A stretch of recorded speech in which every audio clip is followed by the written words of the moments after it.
protests against immigration raids, which are spread across the country right now.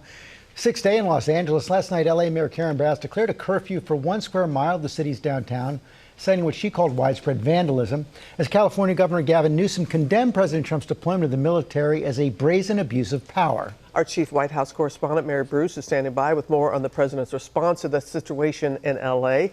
But first, our chief national correspondent, Matt Gutman, starts us off with the latest on the ground there.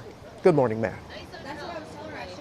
Hi, good morning, Robin. This is the first curfew in downtown Los Angeles since the George Floyd protests.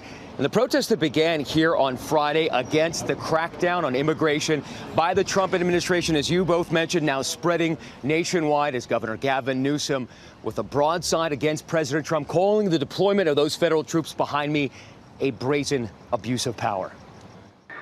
Overnight, the protests, which have rocked downtown Los Angeles, spreading across the country in response to the Trump administration's immigration crackdown. Hands off our students!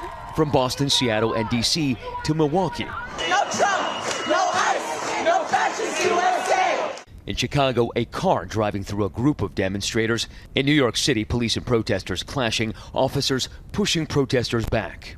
While the majority of protests have been peaceful, in Los Angeles, for a fifth consecutive night, mounted police officers swarming protesters as that curfew kicked in. Governor Gavin Newsom claiming Tuesday that democracy is under assault, requesting a federal court block President Trump's unprecedented military mobilization. Donald Trump's government isn't protecting our communities. They're traumatizing our communities.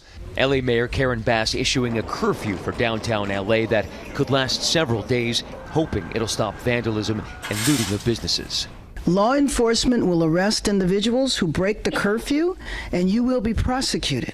But protesters continue to pour into the streets of downtown LA.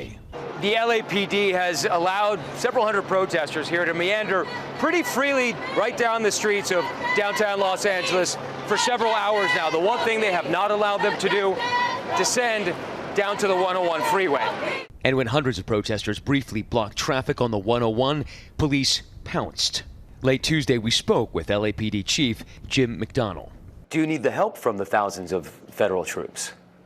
No, they're on a separate mission. Our mission. You don't need their help, is what you're saying. We have a protocol in place for doing what we're doing today, and that's we mobilize the department or parts of the department. We've done that, and then to request mutual aid. We did that last night. We brought in members of 14 different police agencies from throughout Southern California.